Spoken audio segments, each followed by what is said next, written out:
Evan Carter lived by a sacred vow he had made to his daughter. No matter how thin their wallets or how brutal the economy, Christmas would retain its essential, breathtaking magic. This cold December evening, he delivered on that promise, guiding 7-year-old Lily into the heart of Wonderland Park.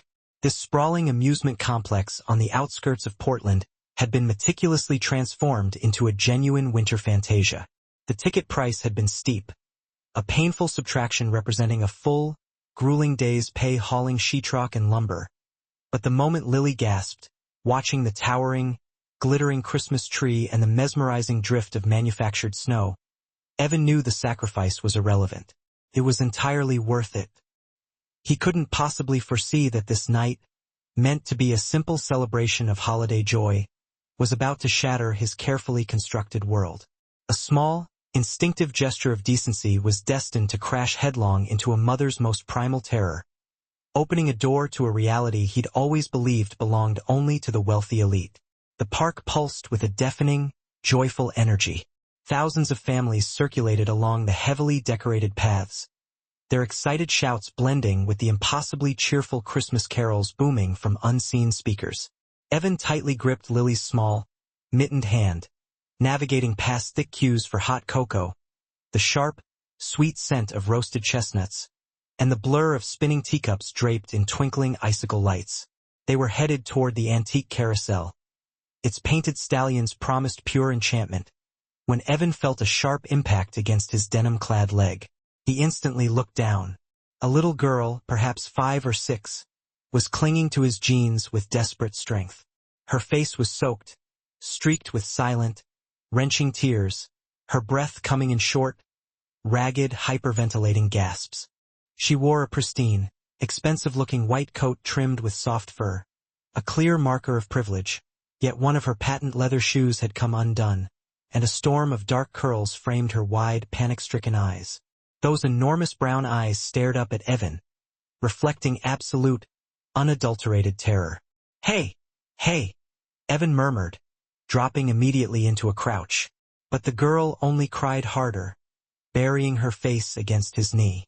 Evan felt his heart clench painfully. He recognized that specific dread, the raw, primal panic of a child who realizes they are utterly severed from their protective parent. He had seen that look on Lily's face once, years ago, lost briefly in a massive grocery store, and the memory still had the power to haunt him. Lily knelt beside him, her small expression serious beyond her years.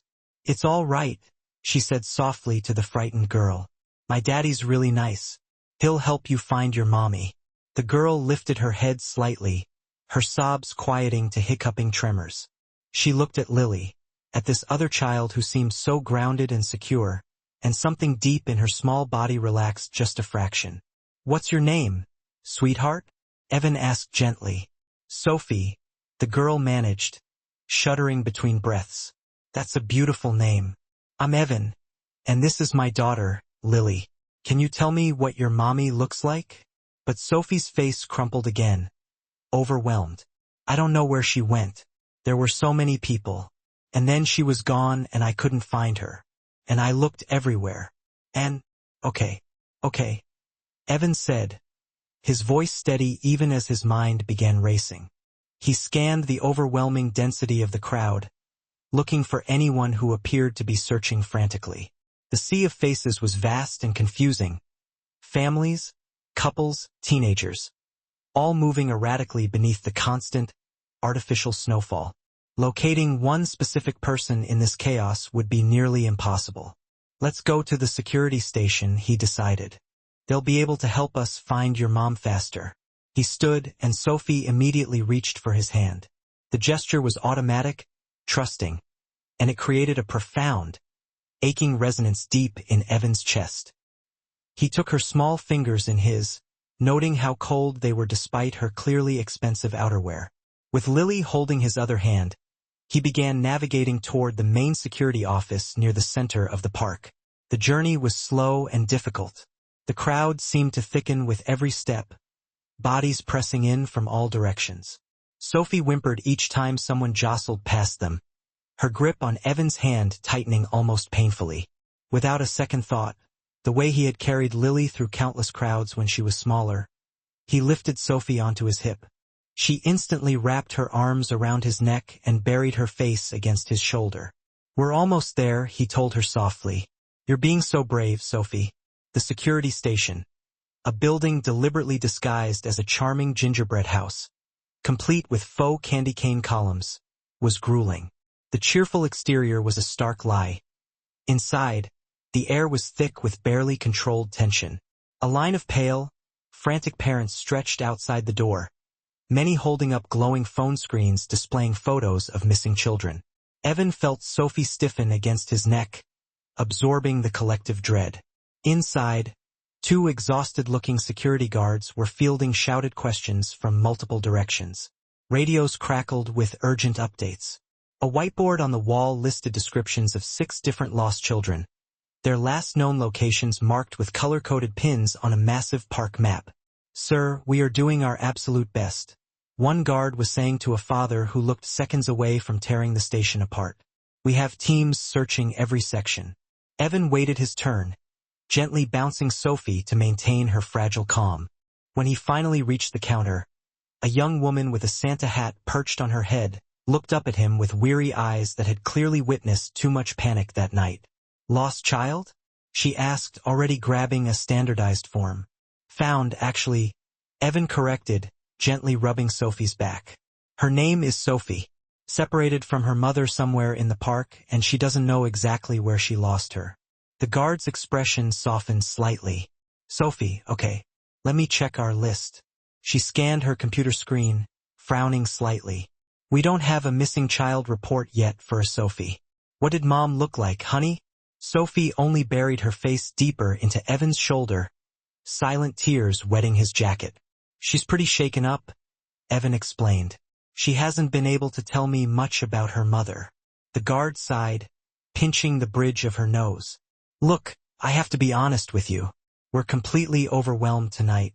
This is our busiest event of the year, and we've had more lost children than usual. Our teams are searching, but frankly, your best strategy is visibility. Stay near the high-traffic landmarks, the carousel, the main tree, the spinning rides. If you can keep her calm and visible in those specific spots, there's a strong chance Mom will find you before we can coordinate a search." It wasn't the efficient help Evan had hoped for, but he recognized the reality of the organizational chaos. The park was enormous, the crowd was immense, and personnel were limited. He thanked the weary guard and stepped back into the pulsating crowd, Sophie clinging to him like a lifeline. "Daddy," Lily whispered, tugging his sleeve, her voice earnest. "Maybe we should go to the merry-go-round? Sophie might feel better if she can watch the horses.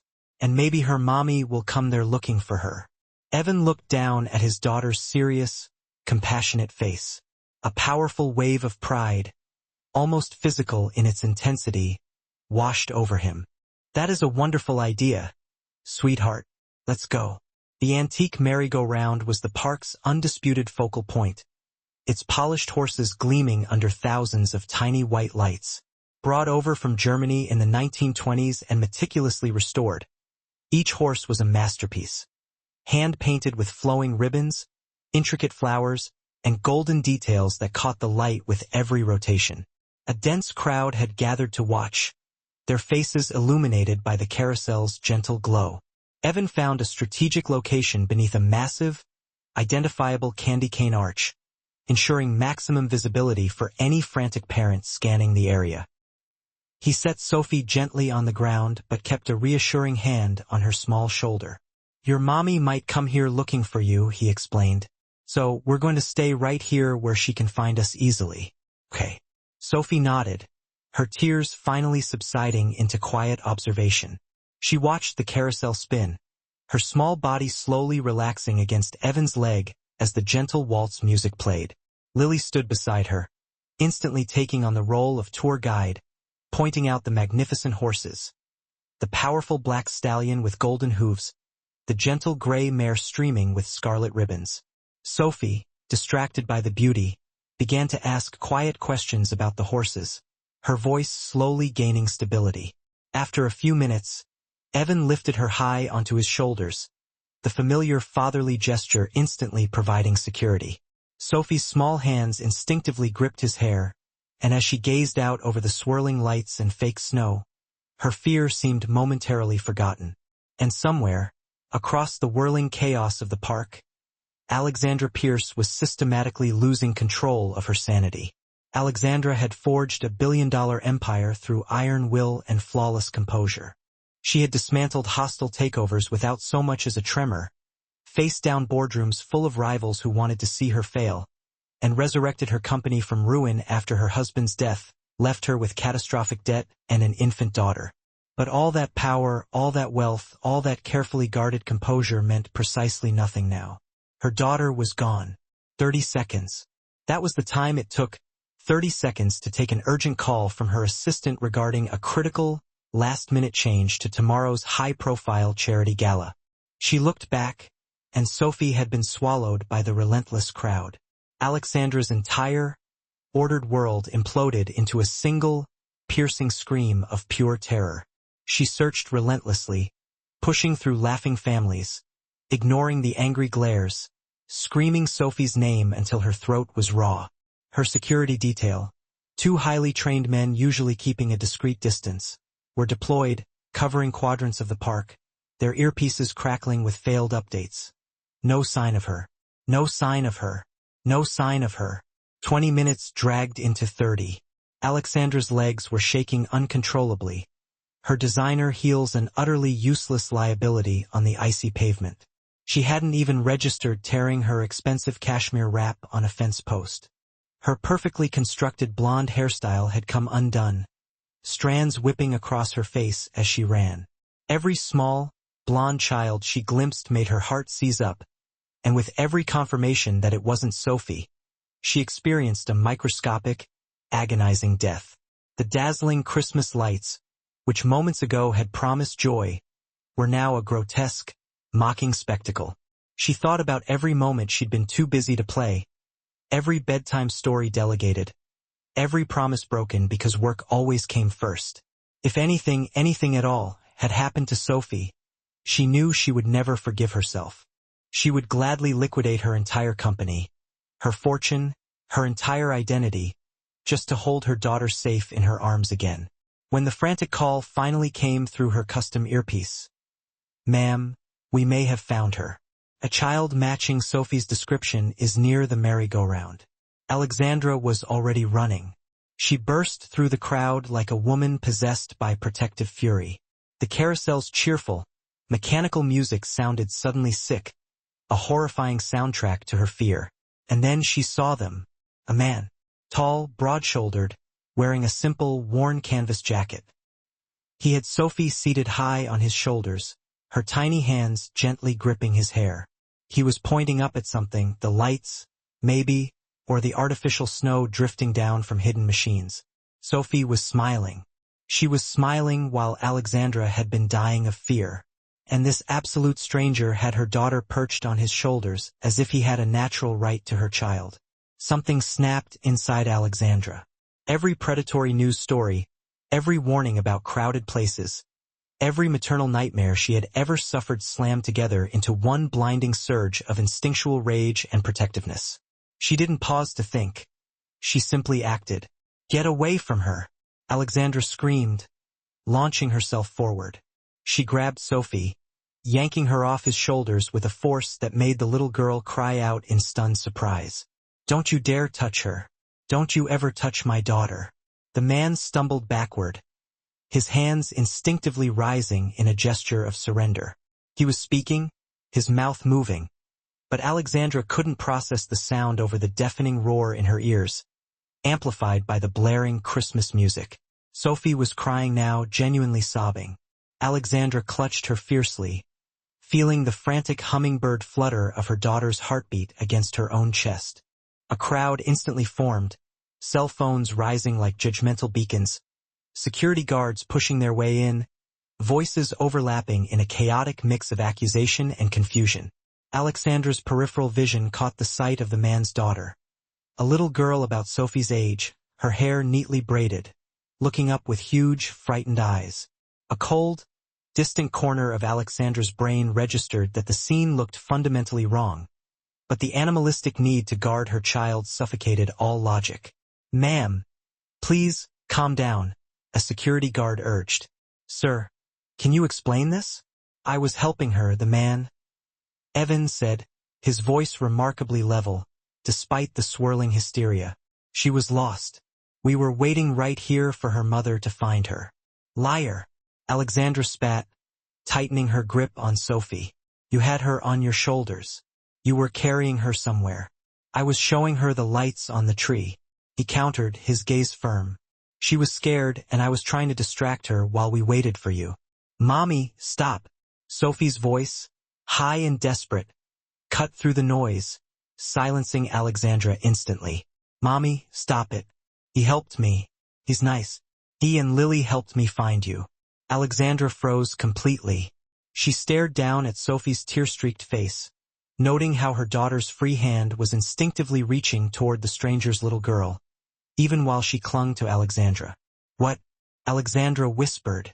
"I got lost," Sophie repeated, trembling. "And I was so scared, Mommy. And then I found Evan and Lily, and they helped me. They took me to the security place, and then we came here so you could find me. Evan said you'd probably come here looking. He saved me, Mommy. He was saving me." The ground seemed to tilt beneath Alexandra's expensive boots. She looked properly at the man now, at Evan. She saw the genuine kindness in his expression, the protective posture toward his own child, the complete, non-threatening dignity in his stance. He wasn't a predator. He was simply a good father who had done the selfless, decent thing. And she had publicly, violently assaulted him. The wave of shame was immediate and overwhelming, a profound physical sickness. She opened her mouth, intending to articulate a comprehensive apology, but the words were trapped. Her entire body was shaking now, the adrenaline crash mixing violently with the horrific realization of her mistake. "I'm sorry," she finally managed, the sound thin and weak against the background noise. "I'm so sorry. I thought." "It's okay," Evan interjected, though his face was visibly pale and his daughter was pressed tightly against his leg, terrified by the confrontation. "You were scared. I understand." But Alexandra couldn't accept his undeserved grace.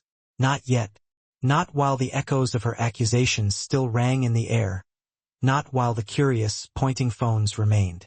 She pulled Sophie tighter, mumbled a rushed, final apology, and then retreated, melting into the crowd before she could inflict further damage. Her security detail immediately formed a tight protective cordon, ushering her toward the exclusive VIP section of the park. She did not look back. If she had, she would have seen Evan watching her go, his expression not of anger or resentment, but of profound sadness, the look of a man who understood fear deeply and who held no malice, despite the injustice she had wrought. 15 minutes later, Alexandra was seated in the opulent private lounge reserved solely for the park's most generous donors. Sophie finally quieted and curled securely in her lap.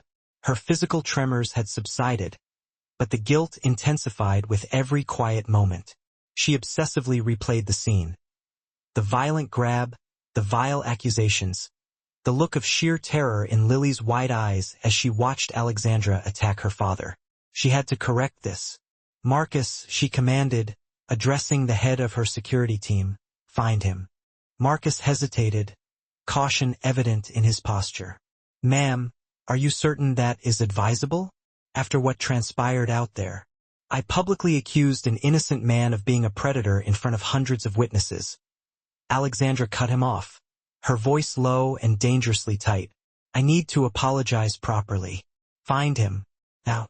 20 minutes later, Evan and Lily stood hesitantly at the entrance to the VIP lounge, looking profoundly out of place.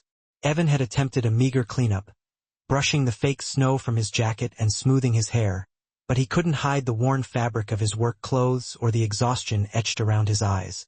He looked precisely like a man who knew he had wandered into a completely foreign, hostile world. Alexandra rose immediately to meet them, Sophie sliding off her lap to stand beside her. The enormous, perfectly decorated Christmas tree behind Alexandra cast a warm, golden glow across the room, but it did nothing to dispel the frigid air of Alexandra's deep embarrassment. "Thank you for agreeing to come," she began, her voice cracking slightly under the strain. "I know I have absolutely no right to ask anything of you after how I behaved." "You were scared," Evan repeated, using the same quiet words he had used before. "Any parent would be. That doesn't excuse what I did." Alexandra drew a deep, fortifying breath. "I leveled a terrible accusation against you. In public. In front of your daughter. In front of hundreds of strangers with their phones out. There is no defense for that." "I appreciate the apology," Evan replied carefully. "But honestly, we're fine. You don't owe us anything else." "Yes, I do." Alexandra glanced down at Sophie, who was now staring at Lily with open, unconcealed curiosity. "Sophie hasn't stopped talking about your daughter since we got back here. Apparently, Lily was incredibly kind to her when she was lost." Lily, who had been shyly sheltering behind her father's leg, now peered out. "Sophie was really scared," she said simply. "I didn't want her to be scared anymore." A surprising softness settled in Alexandra's chest. She looked at this child, wearing a clearly second-hand coat and carefully maintained braids, and saw a reservoir of intrinsic kindness that bore no relation to money, status, or influence. It was simply fundamental to who Lily was. "That was incredibly sweet of you," Alexandra murmured. "Daddy says we should always help people when they're scared," Lily added with profound solemnity. "Because someone might need to help us someday when we're scared, too." Alexandra's eyes involuntarily returned to Evan. He looked distinctly uncomfortable, a slight flush coloring his cheeks from his daughter's direct recitation of his moral code. But he didn't contradict her. He merely stood there, one hand resting on Lily's shoulder, radiating a quiet, unwavering dignity that Alexandra found profoundly affecting. "Your father sounds like a very wise man," she said. "He's the best daddy in the whole world," Lily declared with unshakable conviction. Sophie tugged insistently on Alexandra's hand. "Mommy, can Lily come play with me, please? I want to show her the special playground." Alexandra hesitated. Her plan had been swift execution. Apologize, repay the debt, and send them away, closing this painful, uncomfortable chapter forever. But Sophie's face was alight with hope, more animated than Alexandra had seen her in months. And Lily was looking back with equal eagerness. "Of course," Alexandra heard herself reply. The next hour unfolded in ways Alexandra had not remotely foreseen. She had braced for crushing awkwardness, strained small talk, and the jarring collision of two entirely separate worlds. Instead, she found herself watching Sophie and Lily instantly connect in the VIP area's private, glittering playground, while Evan sat across from her at a table laden with expensive refreshments he barely touched. The girls were instant friends, the way only children are, bonding over shared games of imagination and quiet, whispered secrets, their carefree laughter echoing, sharp and sweet, across the velvet quiet of the luxurious lounge, like tiny, crystal bells. Alexandra watched, mesmerized by the genuine connection. She felt compelled to offer something tangible for Evan's help, a gesture reflective of her own reality. A substantial check, a limitless gift card, whatever monetary amount he desired. He met her gaze and refused, not merely politely, but with a quiet, resolute finality. His expression held a depth that warned her not to press the issue further. It wasn't simply wounded pride, though a measure of self-respect certainly factored in. It was something far more intrinsic, a rock-solid sense of self-worth that stood entirely independent of external validation or material compensation. In Alexandra Pierce's hyper-capitalized, highly polished world, every person, every situation had a predetermined price tag. Everyone, she believed, could eventually be bought, manipulated, or influenced, provided one possessed the correct combination of wealth and strategic influence. Evan seemed to operate entirely outside that transactional calculus. She found this state of being simultaneously baffling and utterly revitalizing. It had been an impossibly long time since she had encountered a soul who genuinely required nothing, absolutely nothing, from her. "Why did you help her?" Alexandra heard herself asking, the question tearing through her carefully constructed composure. "Sophie, I mean, You could have simply directed security to handle it, vanished, and been done with the chaos. Evan considered her deeply, his answer not rushed, but weighed. Because she was terrified, he stated finally, his voice low and steady. And because I would pray for someone, anyone, to do the exact same thing for Lily if she ever found herself lost and afraid. Most people would have simply walked away. I'm not most people. Alexandra studied him intently. This construction worker, with hands scarred by labor yet possessing eyes that were profoundly gentle. A man whose daughter declared him the best daddy in the whole world with unwavering conviction. He bore no resemblance to the men who populated her orbit, the predators in expensive Italian tailoring, whose every act of perceived kindness was precisely calculated. He was authentic, real, in a way that felt almost like a lost language to her now. No, she confirmed quietly, the realization settling deep within her. You are decidedly not. The evening was advancing quickly. Alexandra was slated to attend a mandatory charity fundraiser at the park's immense Grand Pavilion, a high-stakes gathering of Portland's most entrenched elite, where charitable donations were announced in staggering six-figure sums, and tactical networking was elevated to a ruthless art form. She had certainly not planned on bringing unexpected guests. Yet, when the moment arrived for them to exit the hushed exclusivity of the VIP lounge, she unexpectedly found herself extending a spontaneous invitation to Evan and Lily. It's really nothing too formal, she heard herself say, which was a bald-faced, necessary lie. Just a quick reception with some high-end appetizers and a little entertainment. The girls are clearly having such an exquisite time together. Evan looked deeply uncomfortable, uncertainty clouding his gentle features. I honestly don't think we would fit in at an event like that, ma'am. You would be my guests, Evan. That is the only criterion that matters. He stole a glance at Lily, who was currently engaged with Sophie in an earnest, whispered discussion that sent them both into paroxysms of shared giggles. The expression that crossed his face, the boundless, protective love, the visceral desire to provide his daughter with every possible good experience, even when his resources were so painfully limited, made Alexandra's chest constrict with an ache she couldn't rationalize. Okay. He capitulated finally, the decision made purely for Lily. But we can only stay for a little while. The charity event was precisely the glittering, impenetrable fortress Alexandra had described, albeit framed falsely as casual. It was highly elaborate, rigidly exclusive, and crammed with individuals who quantified human worth strictly by net worth. Evan felt the immediate, chilling weight of judgment the instant he stepped through the cavernous entrance. His simple canvas jacket and well-worn work boots were a jarring visual anomaly amidst the sea of bespoke designer gowns and gleaming Italian leather footwear. He caught the subtle, raised eyebrows, the sharp, whispered comments concealed behind shimmering champagne flutes, the rapid, dismissive assessments that instantly found him wanting. But Alexandra remained steadfastly at his side.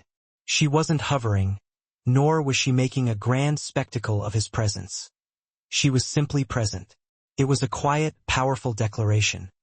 He belonged here because she, Alexandra Pierce, decreed it so. It was an insignificant gesture in the context of the grand room, yet it resonated with Evan far deeper than she could possibly comprehend. The evening unfolded with the predictable procession of droning speeches, silent auctions that only the truly wealthy could afford to ignore, and a relentless mingling that felt far more like ritualized performance than actual human connection. Evan tried to melt into the periphery, keeping a watchful eye on Lily, while observing Sophie effortlessly charming every adult who paused to engage her.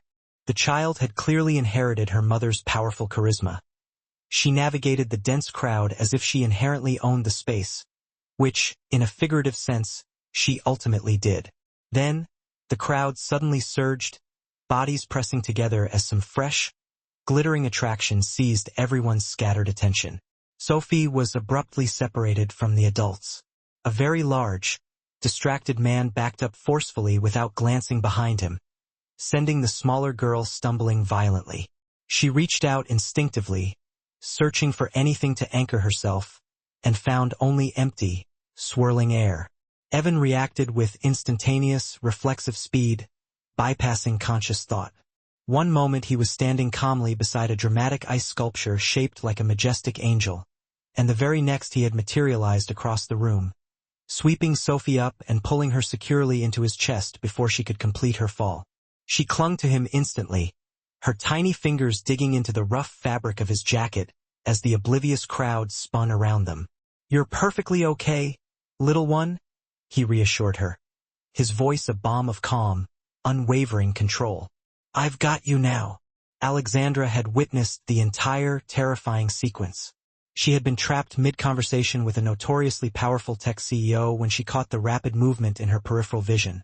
The dizzying stumble, the desperate reach, and then Evan appearing impossibly fast, catching her daughter.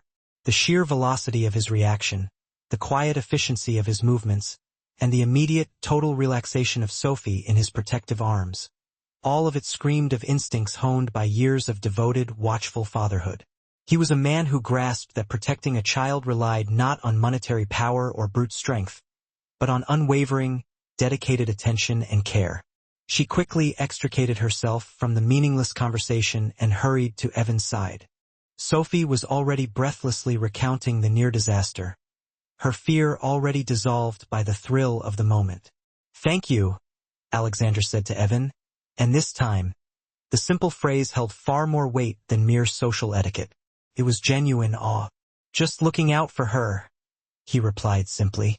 "Same as I'd want someone to do for Lily." There it was again, that simple, unshakable moral philosophy guiding his every action. "I could really use some air," she announced impulsively, needing an escape from the gilded cage of the pavilion. "There is a small, quiet garden tucked away behind the main structure.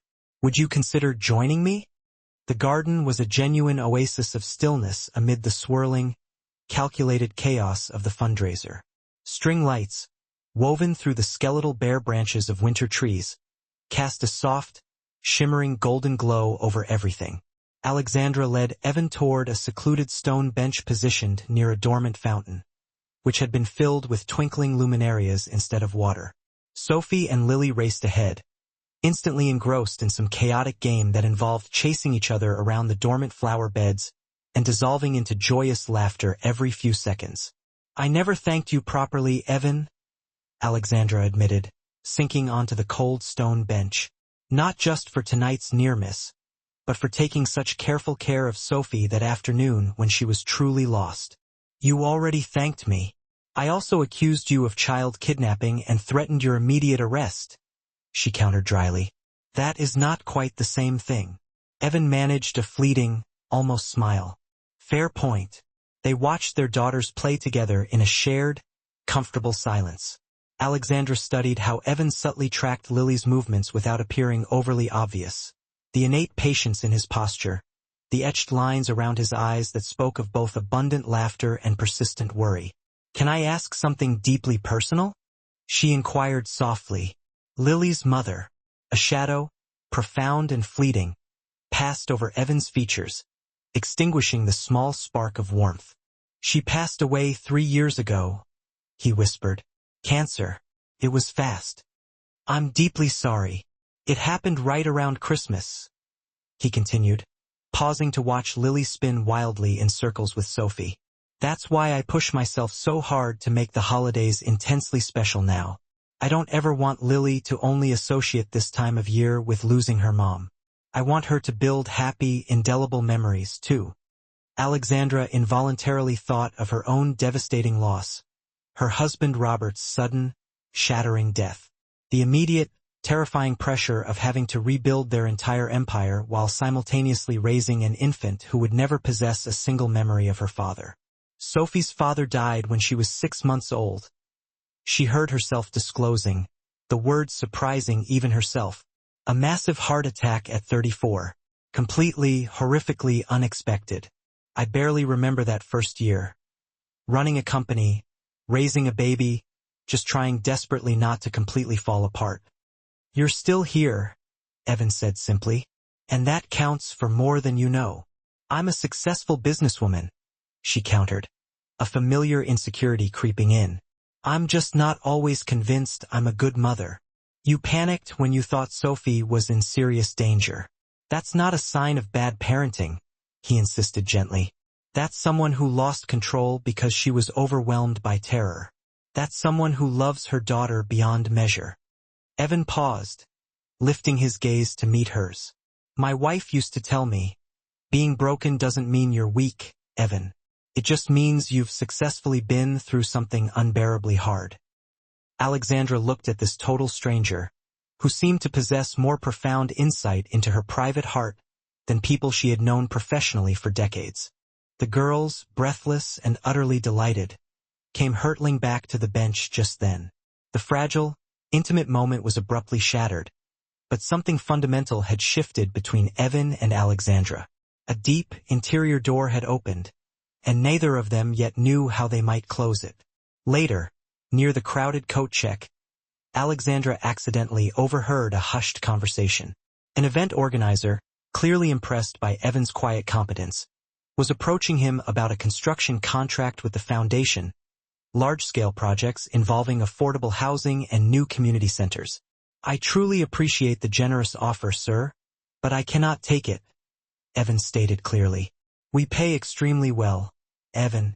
Top rates. It's truly not about the money, he reiterated. The timeline mandates working straight through Christmas. I made an absolute promise to my daughter that I would be there with her. Surely one holiday missed for a contract of this magnitude. I told my daughter, Christmas Daddy will always be there. Even if we're completely broke, I will be there. I don't break promises to her. Alexandra stood frozen, her phone still clutched tightly in her hand. She thought instantly of the numerous Christmases she had either missed entirely or only half attended, mentally drafting urgent emails while Sophie opened her gifts alone. She recalled Sophie's absolute terror when she was lost in the park. Was that fear, that deep-seated anxiety, rooted in the possibility that Alexandra herself had, perhaps, given her daughter subtle reasons to doubt that her mother would always, irrevocably, be present? She eventually located Evan near the main exit, painstakingly helping Lily into her thin, worn coat, whose zipper was clearly broken. Yet, Lily gazed up at her father as if he were the magnificent architect who had successfully hung the moon in the night sky. And in that powerful moment, Alexandra finally understood that there existed forms of wealth that money could never touch. Wait, Alexandra interrupted, stepping toward them. Sophie's school has a winter program, enrichment activities, some field trips. Sophie is desperate for Lily to attend with her. I would like to sponsor her enrollment. The sudden warmth immediately drained from Evan's face, leaving him cold. You want to pay for my daughter to attend your school? It's genuine gratitude, Evan, not charity. It feels precisely like charity. Evan, do you seriously believe that because I can afford fancy schools, I must think you are failing Lily? That is exactly what this sounds like you are saying. Then what are you saying? They stood facing each other, the distance between them suddenly vast and rigid. Alexandra recognized his fierce pride, his instant defensiveness, the universal terror of every struggling parent. The paralyzing fear of being judged as not good enough for your own child. Sophie made her first real friend tonight, Alexandra explained slowly, carefully. My daughter is desperately lonely. The kids at her school often perform friendship instead of truly feeling it. This offer isn't about saving Lily, Evan. It is about helping Sophie. Then say that clearly. Don't dress it up in veiled language. Fine, Alexandra conceded. I am asking for help. Sophie needs a friend. Will you please just consider it? Before he could formulate a response, two small, giggling bodies abruptly hurtled between them. Sophie had wrapped her arms around Lily's neck, both of them dissolving into simultaneous laughter. Are you fighting? Sophie asked, her tone instantly worried. No, sweetheart. Absolutely not. Lily tugged eagerly on Evan's sleeve.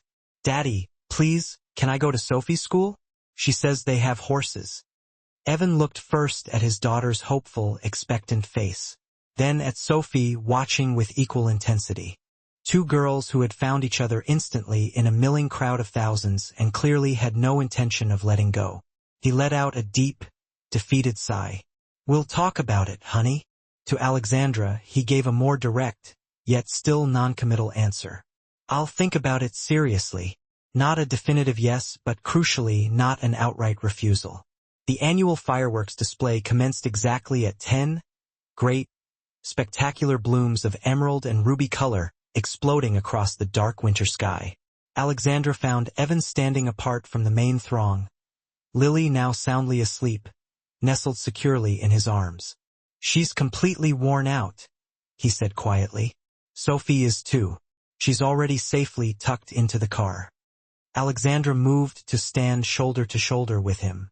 I wanted to apologize again about the school suggestion. I should never have presumed. You offered something genuinely generous, he countered softly. I got defensive because I'm too proud. I made it sound like charity when it wasn't necessarily meant that way. He shifted Lily's weight slightly, settling her more comfortably. My wife always used to joke.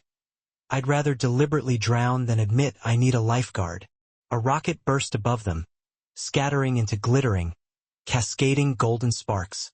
Alexandra saw the profound weariness etched into his face, the silent, enormous weight he carried daily without complaint.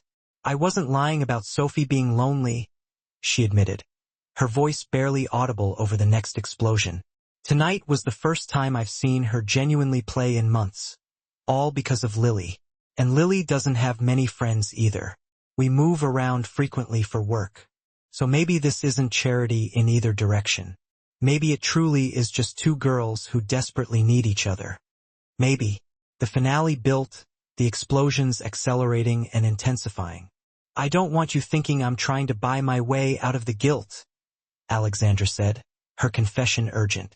What happened earlier, my reaction in the park, it was unforgivable. I already forgave you. Why? Because you were terrified for your daughter. I would have reacted exactly the same way. He turned fully to face her, the firelight illuminating his earnest eyes. You're not a bad person, Alexandra. You're just a scared one like the rest of us. The words landed with staggering, unexpected force. She blinked hard, intensely grateful that the engulfing darkness concealed her sudden tears. Thank you, she whispered. Thank you for actually seeing me, not just the billionaire or the woman who makes unnecessary scenes. That's all anyone truly wants, isn't it? To be seen. The final firework detonated. A magnificent burst of hanging white and shimmering silver that slowly, gracefully faded into nothingness. Alexandra made a sudden, definitive decision. Have Christmas dinner with us, she proposed. You and Lily, at my house. Evan blinked, genuinely taken aback. What? No professional event, no required guests, no calculated networking. Just for people who, perhaps, need each other more than they are willing to admit. Alexandra, tonight has been the most genuine, most real thing that has happened to me in a very long time. I don't want it to simply end. He looked at her, searching her face for any hint of performance. Lily stirred lightly in his arms, murmuring softly in her sleep. Okay. Evan agreed, finally. We'll come. Alexandra's sudden smile was like another firework. Brilliant, immediate, and breathtakingly beautiful. Christmas Day dawned, soft and muted, wrapped tightly in fresh snow and pale winter sunshine. Alexandra's sprawling Victorian residence had been meticulously transformed by professional decorators into a pristine, frozen winter wonderland, complete with lush garlands draped over every banister and flickering candles glowing in every window. However, she had specifically instructed them to leave the dining room entirely untouched.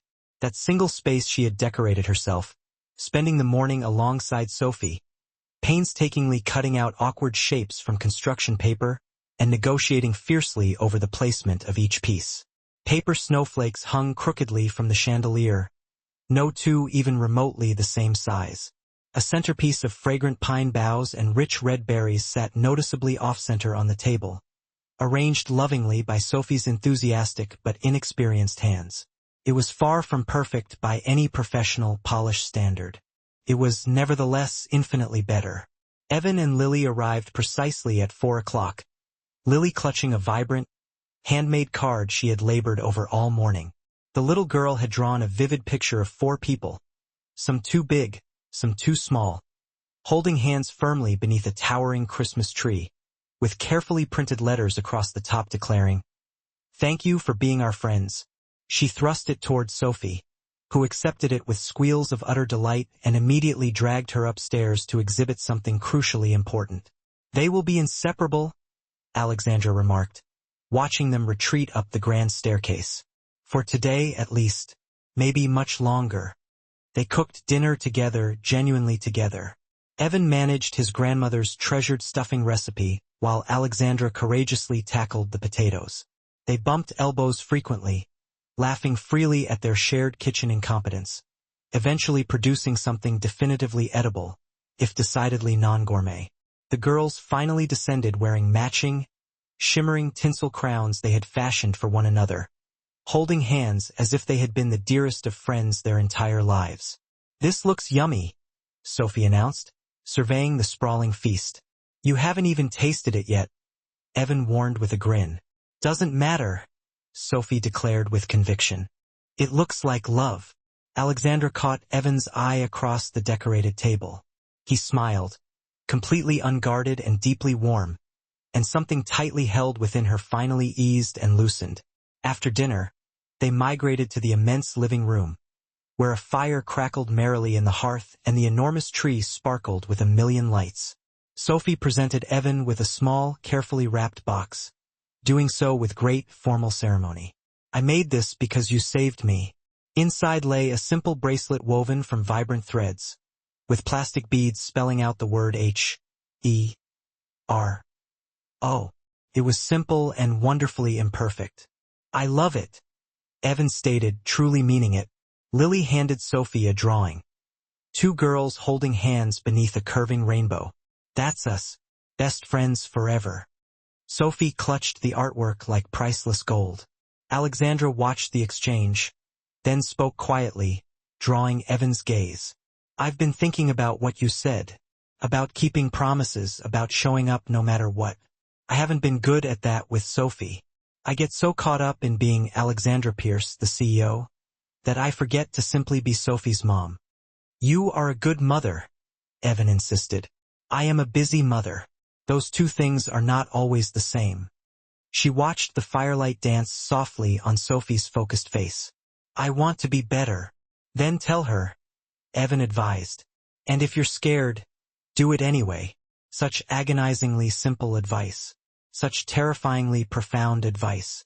But Evan spoke it with such innate, quiet faith that Alexandra felt, for the first time, that it might actually be possible. When the girls finally succumbed to exhaustion, falling asleep nestled side by side near the warm fire, Alexandra and Evan sat watching the remaining embers gently glow. "This is profoundly nice," Evan murmured. "I had truly forgotten what real family feels like. All the multiple people, the beautiful chaos, the constant noise." Alexandra nodded slowly. "I never really had this. Even when Robert was alive, Christmas was always meticulously catered, perfectly executed." She offered a soft smile. "This is infinitely better. Crooked snowflakes and slightly lumpy potatoes." "Love," Evan finished for her, recalling Sophie's innocent observation.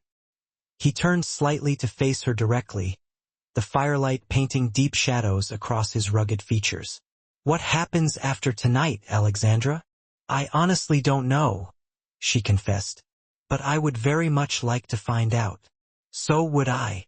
It wasn't an official contract or a binding promise, merely a mutual acknowledgement that whatever fragile thing had begun in that tumultuous amusement park had quietly blossomed into something significant and absolutely worth exploring.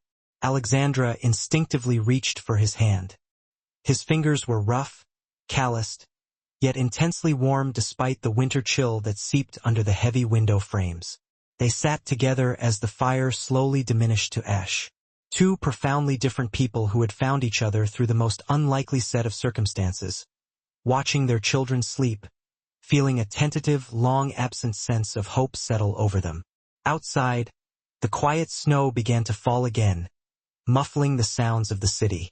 Inside, The Christmas tree cast multicolored shadows across four individuals who had started the evening as total strangers and were now ending it as something infinitely more complex and interwoven. Whatever came next, the inevitable challenges, the logistical complications, the unavoidable bumps in the road, they would face it together.